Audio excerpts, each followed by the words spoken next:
Hey, I have a fake question and then a real question. My fake question is, has there ever been a not huge Niners-Packers game?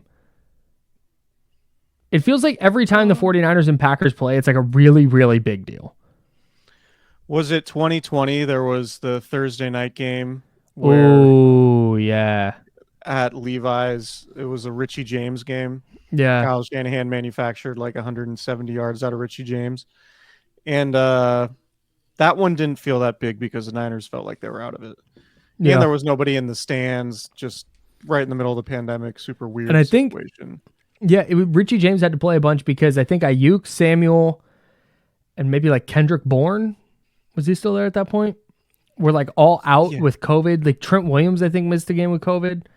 There was also a week 3 game in 2021 that the Packers won 30-28.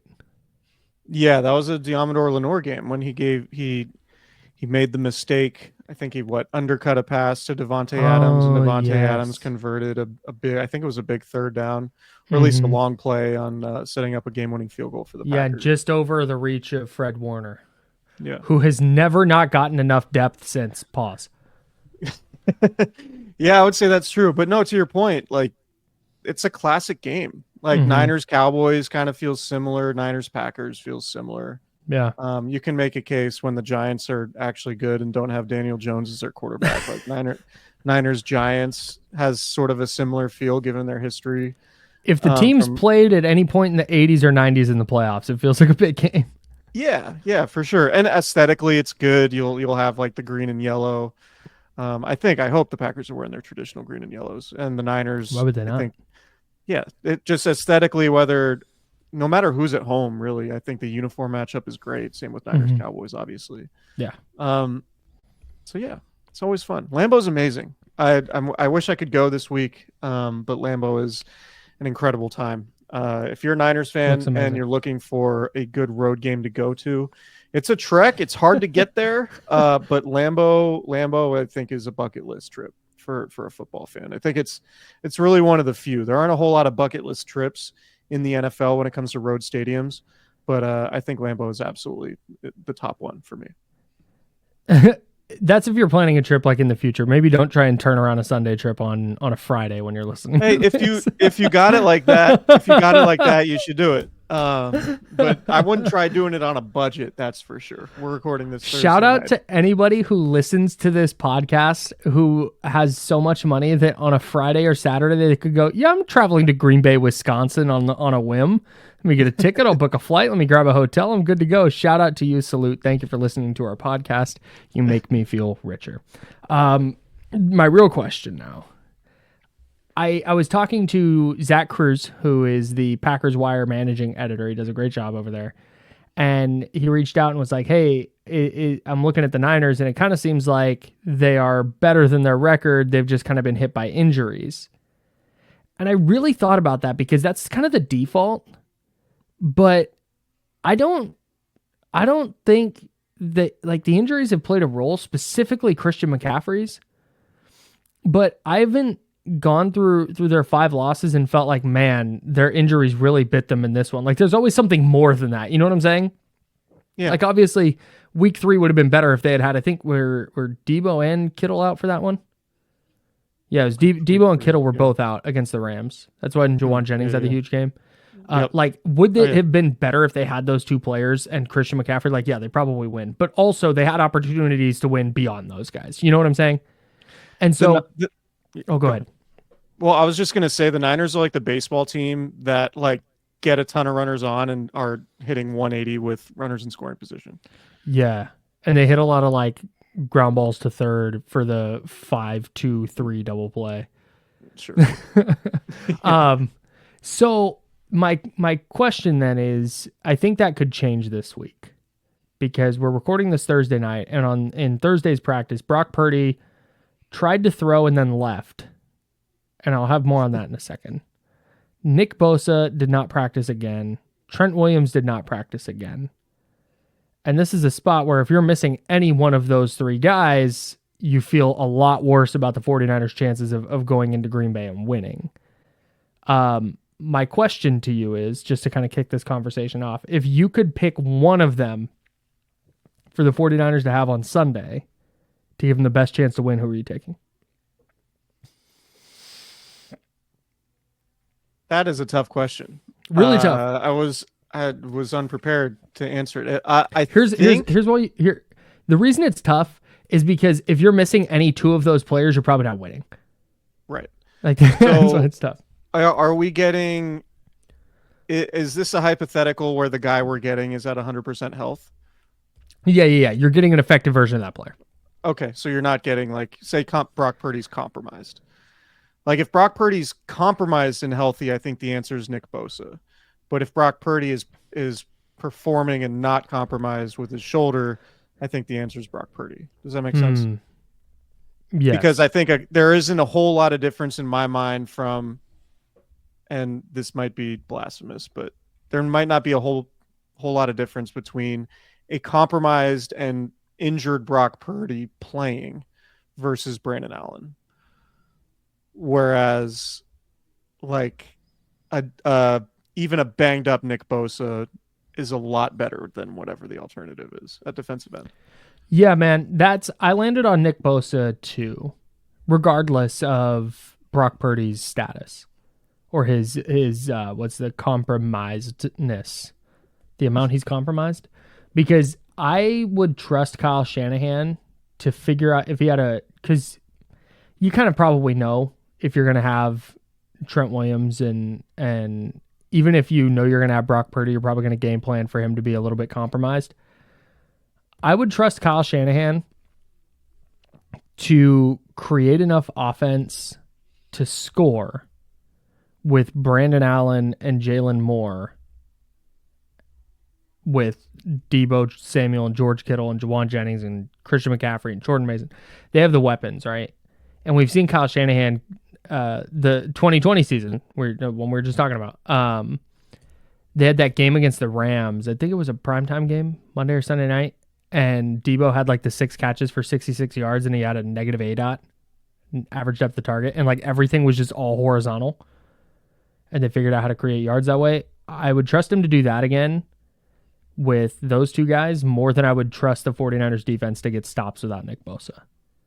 Like if Nick Bosa doesn't play, the Packers might score 40. Yeah, we're in agreement, I think. Nick Bosa, as good as Brock Purdy has been prior to the last 2 weeks, I would say, I think Nick Bosa is more difficult to replace, and I think the evidence was pretty clear late in the Seahawks game, right? Mm-hmm.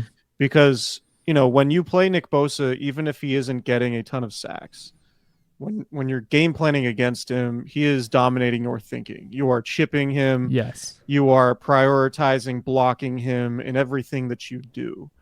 And obviously that takes resources, right? And when you don't have Nick Bosa to go against and it's a replacement level player, you're probably just going to win that matchup one-on-one.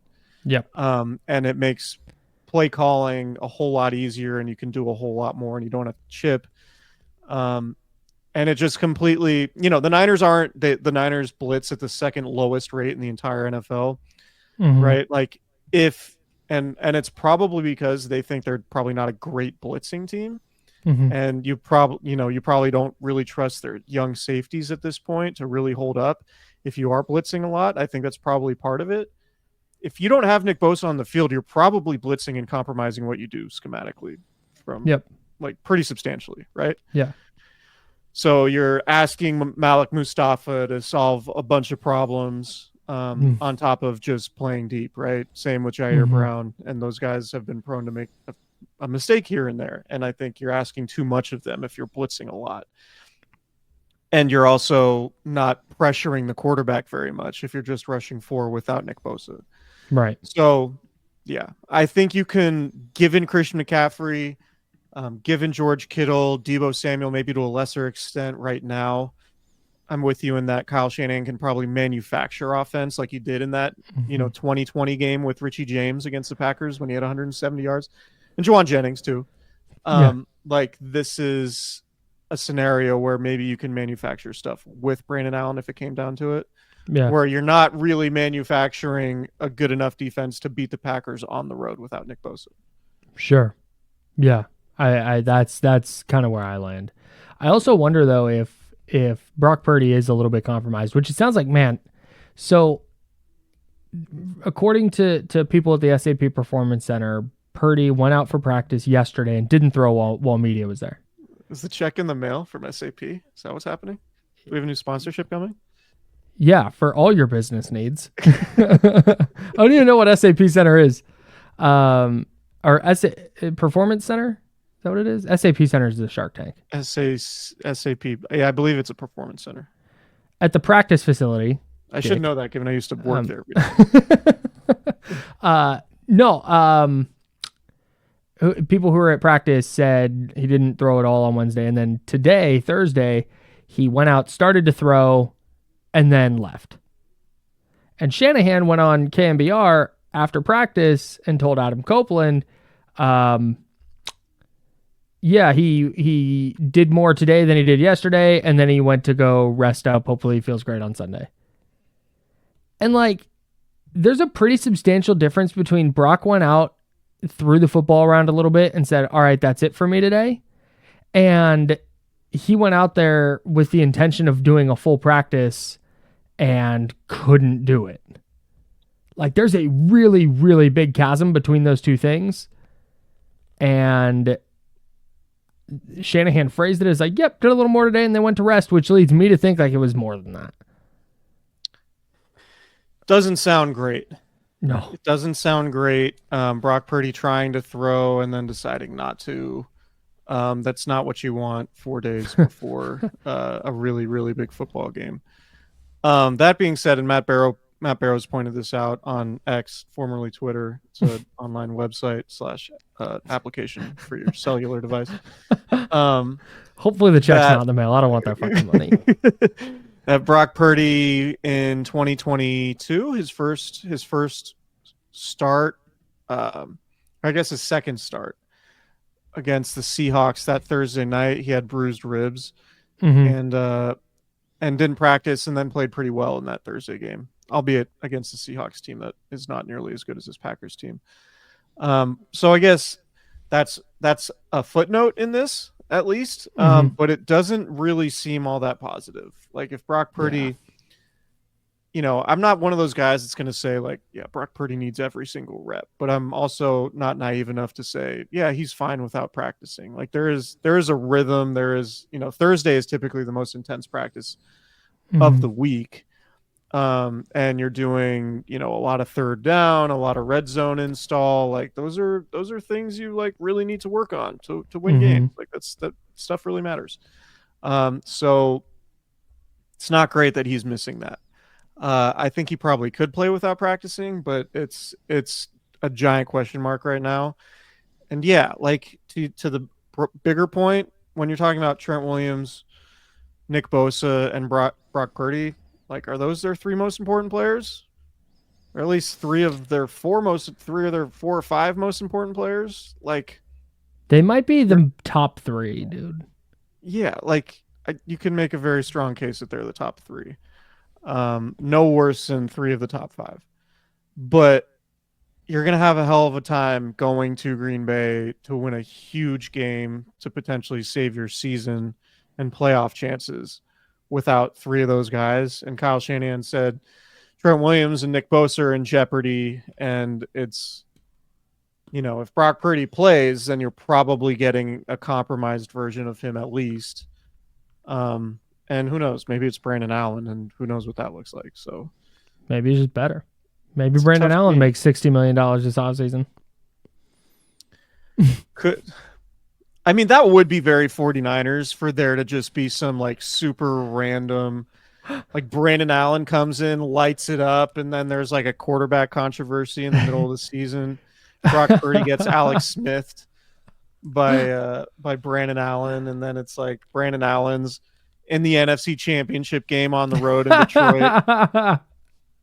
And we're like, oh, we'll see how this game goes. Throws for 3 bills and 2 touchdowns. The Niners have a choice. They either bring back Brandon Allen or pay Brock Purdy $60 million a year. There's a lot more on the line than just a Super Bowl. That would be very 49ers. Like, given what's happened the last 5 years, that would be extremely 49ers. I will quit my job in radio forever if I have to utter at some point in March, look, would you rather have Brandon Allen at $20 million a year or Brock Purdy at 60? I'll quit on the spot. That sounds horrible. But also, like you said, it would just be the perfect, like, it's the funniest outcome that's definitely, like, on the table. It's not close, but it's over there. Anybody who's paid any attention to the 49ers, like, the last 5 years cannot rule anything like that out. Nope. Like, Brock Purdy was, like, we all kind of assumed when they drafted him, like, oh, maybe this is a practice squad guy. Like, there's no way he's going to, like, you know, maybe he's a third stringer. Yeah. And then Greg Papa is like, yeah, he's going to, but he's better than Nate Sudfeld. He's going to be the backup. And everyone's just like, the collective, what the hell? When he said that was so funny. It was so funny, dude. Hey. I went on his radio show at KNBR and he asked me, he's like, hey, so what are you hearing about Brock Purdy beating out Nate Sudfeld? I'm like, just whatever you said on the broadcast, Greg. Yeah. I was like, well, they paid Nate Sudfeld, so I would assume that means something, but Brock Purdy just beat him out. So that, I mean, yeah. Hey, Brandon Allen, future franchise quarterback. A lot of content upcoming. And then the Cowboys give the 49ers a 4th round pick for Josh Dobbs. He's a free agent. They still give him a pick. Just while we're here, this has nothing to do with the game, but while we're here talking about the 49ers quarterback situation and like absurd things that could happen, I don't want to memory hole how the 2022 offseason went. That was insane. Yes. That was totally bonkers because they draft Brock Purdy, but last pick of the draft, no one thinks it's going to be anything. They pay Nate Sudfeld $2 million fully guaranteed American dollars to be their backup. And Jimmy Garoppolo had shoulder surgery and he was just over there and he was going to get traded. Trey Lance is going to be the starter. And then it turns out Jimmy Garoppolo's staying and he's going to be the backup. And then also Brock Purdy, the last pick in the draft, was better than Nate Sudfeld, who they paid $2 million guaranteed American dollars to. And then by week 3, Jimmy is starting. And by week 13, Brock is starting. Trey Lance breaks his ankle. He broke his ankle, dude. That's insane. And then Jimmy got hurt. He broke his foot. That's insane. That's nuts. It cannot be lost to history how insane the 49ers 2022 offseason was at quarterback. And they go to the NFC Championship game and lose, like, on a heater of all heaters, and lose Brock Purdy in the first quarter. Brutal, dude. Of the NFC title game. Yeah. Wild. Just wild. And then go back to the Super. Yeah. Anyway, we don't need to revisit that. Just wild insane times. And that was after the 2021 offseason where they traded up to get Trey Lance. They brought in Trey Lance into the first, 6 days of practice. It was like, oh, he might just be better than Jimmy right now. Albert Breer's out here reporting that, this might be the next Mahomes after coming to Niners camp. I was there, man. And now he can't get on the field. Obscene plays. And now he can't get on the field over Cooper Rush while they're losing by fucking 40. It just goes to show that, no one really knows anything. Nobody knows anything. There are some smart people, but even, the smart people, it's like professional gambling, right? The best professional gamblers are right 55% of the time. It's still basically a toss-up. You are killing it if you're 55%. Yeah, that's what NFL decision makers are. Yes. It's a lot of it's just gambling. Anyways, back to the present day 49ers. I was really starting to talk myself into, before the injury stuff kind of went sideways here this week. And we'll see on Friday. Maybe all those guys practice and they're questionable and good to go by Sunday, but I'm not super optimistic about that. But I had started talking myself into the desperation factor, where the Packers would love to have this game and move to 8-3, but the 49ers need it. The Packers want a big game for the Packers, but the 49ers are losing you're out type of urgency. And if I was doing Packers radio, that would be my talking point this week. Would be yo, this is a team with championship pedigree, or not pedigree. What's the experience. They are battle tested, also championship aspirations, but they're like battle tested and their backs are against the wall. You're going to get their best punch. And I had started to really talk myself into that. And I just don't know if the 49ers have they certainly wouldn't have their best punch, but I don't know if they'd have a good enough punch if any one of Bosa, Williams, or Purdy are out. Well, I think when talking about desperation factor, I think that's one of the things that was part of the Seahawks game, was the fact that the Seahawks had lost 5 of 6, and really their season would have been over if they lost to the Niners. Whereas winning that game basically kept their season alive. And I thought the Seahawks were the more desperate team. And I think that's been one of the issues the Niners have had overall this season, is they've never felt desperate. Yeah. And despite anything they might say, like because of their history of playing really well in November and December in the last few years, they just look like a team that's relying on that like, yeah, it'll click at some point. Like, we'll get there at some point.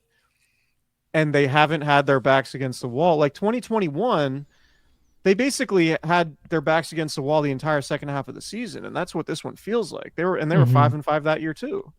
Yeah. So I think, to your point, there's absolutely a chance that, okay, this is how it clicks. Like, it is, it's not like, oh, it's going to click down the road. It's like, it better click or our season's over. Yeah.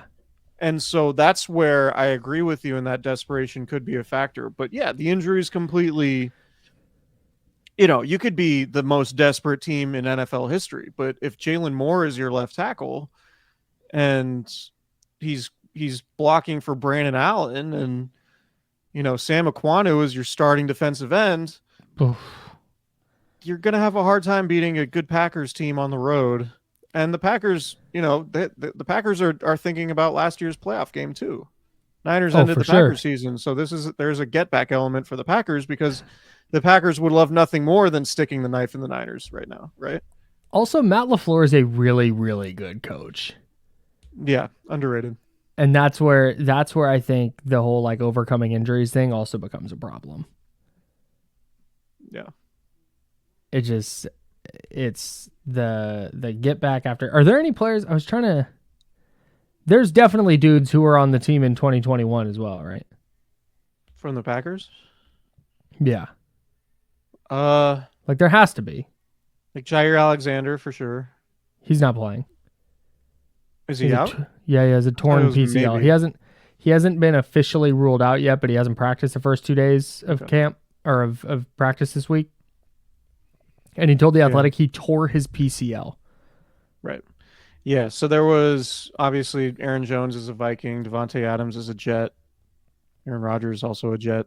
I don't know, Rashawn Gary was probably on that team. Yep. Is there defensive tackle Jenkins? Yeah, I think so. Is he still around? Why not? I should know this. What the hell? Chris Jenkins. Chris Jenkins, thank you. In my headcanon, he left. No, he's gone. He's no longer there. Yeah. No, it wasn't Chris Jenkins. That wasn't the right name. Whatever. Anyway. It's fine. People know who I'm talking about. They know exactly who you're talking about. But yeah, like there aren't many, to your point. Huh. There aren't a ton. So there's not gonna be a lot of guys like, hey, remember that 2021 game? Like, no, they're just remembering last year. Yeah. I'm gonna go find that Packers defensive lineman's name because it's really bothering me. I hope there's somebody listening in their car right now just screaming at their phone or radio. Clark. Clark is the name we're looking for. Yeah. I'm not optimistic. I mean, it's pretty hard to be without knowing the status of any of these guys. But maybe it's a rope-a-dope. Maybe the Niners are being coy and trolling, and I don't know. I mean, probably not. I mean, pretty so what's the scenario? What's the scenario where they win and it's competitive, if they are missing, say, two of those three guys? Is it just like Christian McCaffrey and George Kittle have huge games, and maybe they get like a miraculous special teams touchdown or a pick six or something? I can't remember if I said this earlier or it ties into what you're asking me, or if I meant to say this and didn't get it out of my mouth. But I kind of wonder if we're going to see this force Kyle Shanahan into the creativity we've kind of been wondering has been absent. Yeah.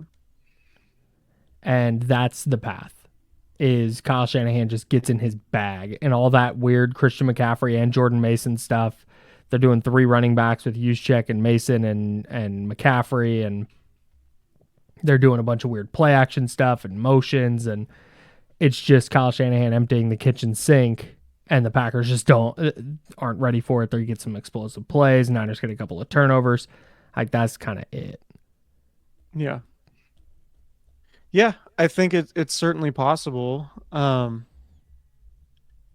Like the Saints game in 2019, a little bit, where it's like, oh, Jimmy Garoppolo's throwing bombs now, or oh, Emmanuel Sanders is throwing passes to Raheem Mostert. Sure. Like we haven't even, the Rams game a couple years ago, where Christian McCaffrey's throwing passes. I think when was it? It was a few weeks ago. Was it the Chiefs game where it looked like they did a play to Deebo Samuel where he was going to throw, but it didn't work out? Oh, I think they've called it once or twice, but it just hasn't worked. Yeah. I'm curious, like to a broader point, and we talked a little bit about it before hopping on here to record. Ted Wynn of The Athletic has been talking about hot routes and teams blitzing the 49ers, forcing them to go to hot routes. And he's made a really interesting point about the philosophy Kyle Shanahan likes to run, or has offensively, I guess, is often when they get a blitz, say it's a slot corner, they will go hot to where the blitz is coming from. Mm-hmm. So if it's a slot corner, whoever that slot receiver is suddenly hot, and that's who's getting the ball right away when teams overload and bring more pass rushers and the Niners have to block. Mm-hmm. Right? The Niners have been the most blitz team in the NFL. And in a lot of big moments, it feels like teams go to that because they think they've effectively figured out that if you force the Niners to be hot in one certain area, then the defense can dictate where the ball's going, and then you can defend that a little bit better, mm-hmm. right? And instead of, I think one thing broadly that Kyle Shanahan's been really good at is dictating the terms to the defense. But with the defense overload blitzing, the defense can take some of that back and dictate the terms of the offense and say, we're blitzing from here based on the rules of your offense. This is where the ball has to go. And I think it probably happened in the Super Bowl with Steve Spagnuolo, and even Mike McDonald who did it with the Ravens last year too. Mm-hmm. Like, I think it's something that it's a trend that teams have picked up on. And when you talk about, there's a whole lot of tape on this quarterback now, and teams have the book on this quarterback. I don't know that that's necessarily the book on Brock Purdy as much as it's kind of the book on Kyle Shanahan's offense. Because given how often the 49ers get blitzed and given how they haven't had answers, it seems to me that that's something that Kyle Shanahan really, really needs to figure out. And maybe it's just as simple as incorporating Christian McCaffrey more and getting him back and being able to utilize him more in the passing game and as a check down or screen option. Mm-hmm. But that to me has felt like in big moments, it feels like any big moment in a game, the opponent's going to blitz the hell out of Brock Purdy, oftentimes bringing more guys than the Niners can block. He has to get rid of the ball too quickly. And if you have like a holding penalty or a false start or a illegal formation, you're looking at 3rd and long. And if Brock Purdy has to get the ball out in a second, you're not going to convert 3rd and long. And I feel like that's been a major issue for the Niners so far. Yeah, man. It's one of those things. I wonder if that's just going to be the reality of this season and they make a change in the offseason, or is that something that you can install during the week of, hey, this is how we're going to differently handle blitzes now. And can you do it if Brock Purdy isn't practicing? Yeah. Great question. I mean, is it? I have no idea. Is it something that you can just really talk about in the film room? Well, and this is, I think probably actually, because it's like there's concepts, and so if you're just plugging in a different concept, like I think it makes sense. Yeah. Like usually the solution is A, but B is also a solution. We're now just doing that solution instead. Like it's not a lot to, I don't know. But that's the path, right? To this Brandon Allen insane worst case scenario for the 49ers thing. Not worst case scenario, funniest scenario is they change the way they do these blitz pickups and they change how they answer blitzes. And because of it, Brandon Allen just absolutely flambés the Packers. But stuff like that is what happens so often in the NFL. Why it's like, oh, like Jameis Winston, is he the answer now? He's like been amazing, right? And I know the Browns won tonight, but like this is why when you make a change at quarterback, it can be a little bit scary. And sometimes that quarterback can set very unrealistic expectations because there's a new wrinkle in the offense with this quarterback that defenses aren't prepared for. And it makes that quarterback look like an all-pro. Whereas after teams figure it out a month later, that quarterback goes back to being terrible again. Yeah. That's why this stuff can happen in the NFL in large part, because there are these types of wrinkles that offenses can throw at you. So maybe that's the advantage. Maybe if we wanted to be super duper optimistic about this, if Brandon Allen does play, it's what you said. It's like, yeah, the Niners are handling hot routes and blitzes completely differently, and the Packers have no idea what to do. Right. And then it's, screen pass to Christian McCaffrey, 80-yard touchdown, and all these things. Just saying, he's got a little stronger arm. He made some throws. I mean, he's taller. He's got a bigger arm. Gonna get that Mina Kimes tweet about can't wait to watch the end zone view. If you loved that throw on the TV copy, wait till the end zone view drops. All right, Mina, I will. Shout out to you. Anyways. You want to do prize picks? Yeah, do I want to do prize picks? Yes, of course I want to do prize picks. It is daily fantasy sports, and it's as easy as downloading the prize picks app, using promo code Candlestick to get $50 instantly when you play your first $5 lineup. It is that easy. You can play along with Chris and I right now. You can do our entries. You can do your own entry. Totally up to you with prize picks. Prize picks run your game. Do you want me to go first this time? Yeah, why don't you go first? There's not a lot to choose from right now. Because I think some of the injury stuff is changing how prize picks is doing this. But I'm going to go Brock Purdy less than 240.5 passing yards. If he plays, I do think there's going to be a little bit of compromise with his right shoulder. And we know the 49ers this year aren't as good as yards after the catch as they have been. So I think to get to 241 yards, you're going to have to see Brock Purdy throw a lot and maybe complete some deeper throws. And I don't think we're going to see that. So give me the less on 240.5. The next one, in a similar vein, I'm going Deebo Samuel less than 48.5 receiving yards. Until Deebo has some real juice, I'm gonna fade him for now. So when he goes in my lineups, I'm gonna pick less on his receiving yards, 48.5 this week. George Kittle, I'm going more than 46.5 receiving yards, whether it's Brock Purdy or Brandon Allen. I think we're gonna see them target Kittle a lot. He has been one of their best offensive playmakers. He's their new offensive spark. When they need to get something rolling, they go to him. So that's where I'm going there. 46.5 receiving yards. I'm going more on that number. And then I'm going to the NBA, where I am taking Pacers guard Tyrese Halliburton less than 16.5 points against Milwaukee on Friday. And let me tell you, that is a smart play by me, because Tyrese Halliburton less is going to make a lot of people money on prize picks. Is this the Damian Barling bit? Yeah. It's not a bit. It's not a D'Lo and KC bit. It is a D'Lo and KC fact of life. Rock that Tyrese Halliburton under in your lineup. I see. I have not been paying much attention to Tyrese. I did see the videos of D'Lo going off on this on social media, and I was very much amused.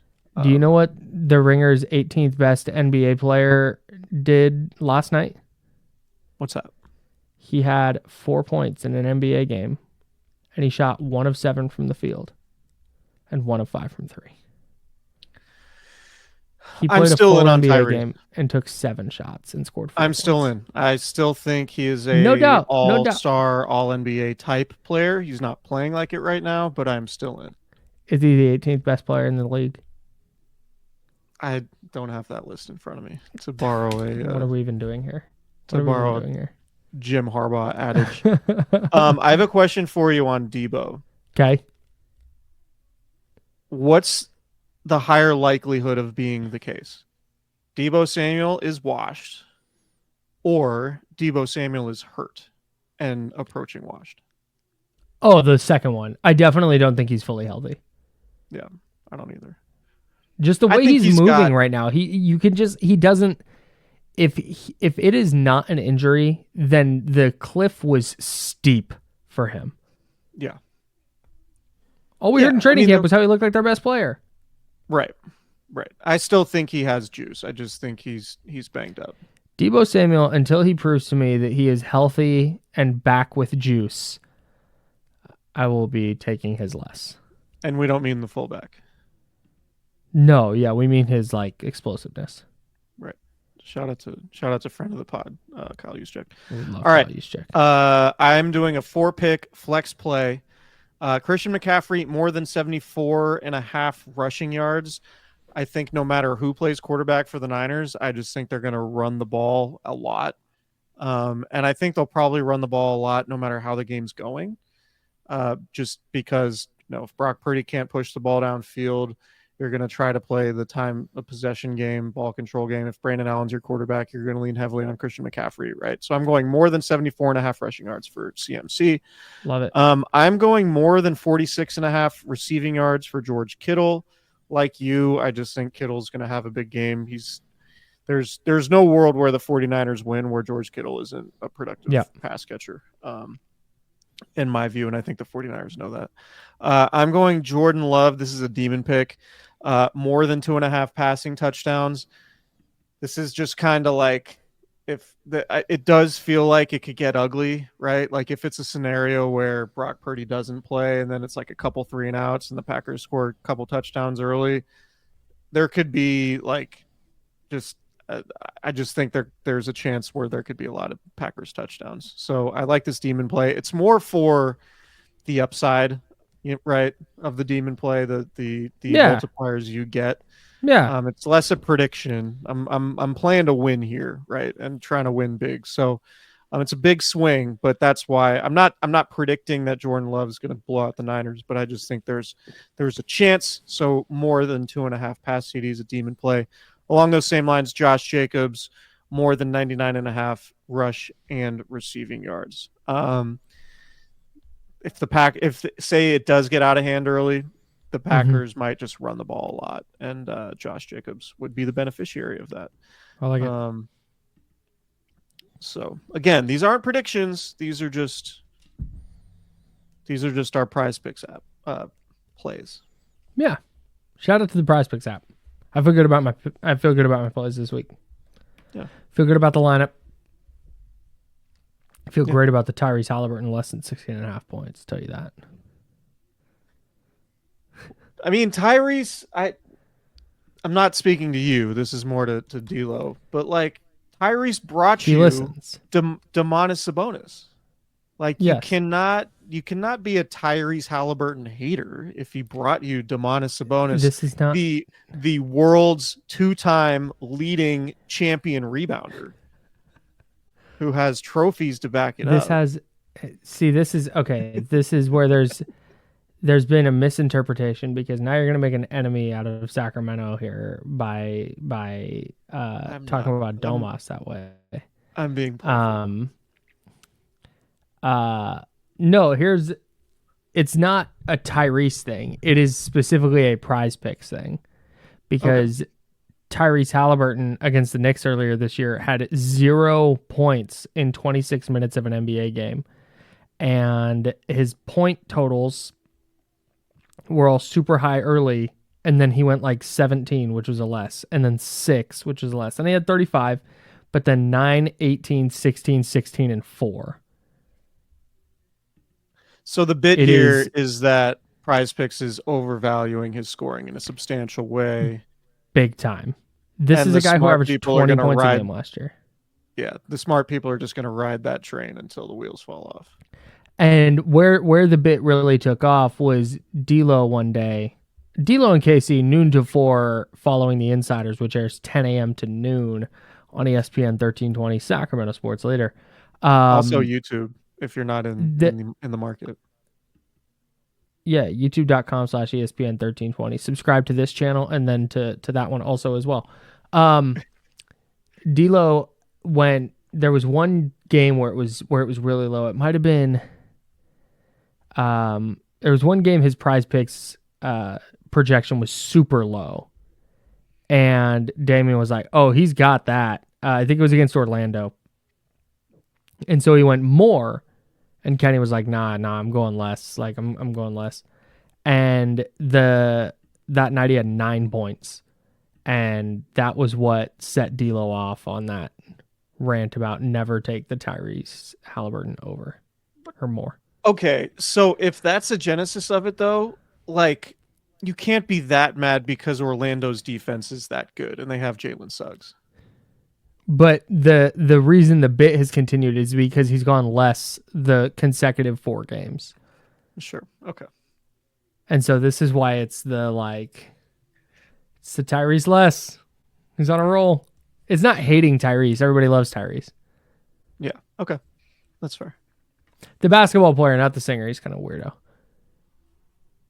It's not singer, actor, Tyrese. Yes. Shout out to Transformers. Shout out to the Fast franchise. He's rolling. Do we dare make Niners Packers predictions? Packers 106, 49ers 4. Yeah. I'm gonna go a little bit less than that. I just can't, like, I think I've picked the Niners to win every game this season. I don't think I've picked them to lose yet.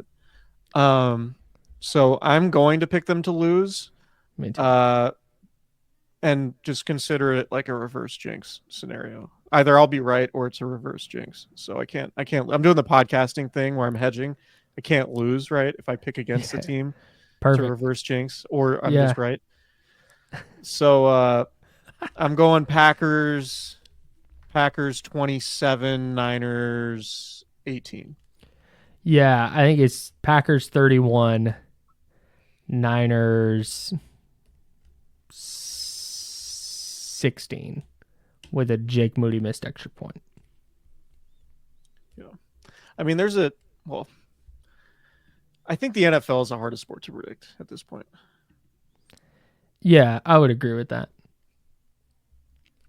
There's the just NBA, so many variables. Yeah. The NBA, you can kind of look at like, all right, who's this team have? What's their schedule been like recently? Did they play the night before? Like, it's pretty easy to be like, oh, this will be a competitive game, or oh, this team's going to slaughter the other team in the NBA when you just like look at all those factors. Right. Yeah. The NFL's like, who knows, man? Yeah. Their desperation comes in, and one injury could change the game. You could have a different little, like, you could just have a really good game plan that works great. There's like so many things that could. This is the thing. It's like the worst teams in the league figure out ways to win 5 games. Right. You know? So, speaking of that, the Toronto Raptors beat the Minnesota Timberwolves tonight. There you go. That's tough. Just like I said, it's super easy to make predictions in the NBA. I'm going to see 2 Wolves games in person next week. You fired up for that? Yeah, man. I mean, it's Nikhil Alexander Walker guy. Traveling for work is, it's probably my favorite part of work. It's like going. Yeah. Little vacation. Hopping on a plane. I'm flying to Minnesota. Can feel some cold air in my face. Check out Wolves Blazers. Biting wind. Wolves Blazers on Tuesday, and then work Kings Kings Wolves on Wednesday. Fly back Thanksgiving. Life's good, man. Oh yeah, love this. Assuming I don't get stuck in Minnesota and can't make Thanksgiving dinner, that would be Timberwolves versus Blazers. What is this? The gray? Yeah, don't get it. That one went right over my head. All right. Search the gray on IMDb and read a synopsis. Okay. No idea what that is. A synopsis is like kind of like what the No, I know what about. it's not. Thank you. Thank you so much. Don't know what the gray is. Liam Neeson gets in a plane crash and has to survive in the wild while being chased by wolves. So a trailblazer versus a timberwolf. Okay. All right. That's a very niche joke. What are you gonna do? You know. Yeah. Anyways. All right. Talk to you guys late night, Sunday night. What, 9:30 Pacific? Yeah, it'll be late. We'll go live 9:30. late. We'll go live on YouTube. 9:30 Pacific, something like that. Please subscribe to our YouTube channel. Throw some likes and some notification bells and leave comments. We love comments. Start a discourse. We are here to start dialogues. start a discourse, create a narrative, do it in our comment section. Let's get this ball rolling here. Yeah, we'll see you guys late Sunday night after Niners Packers.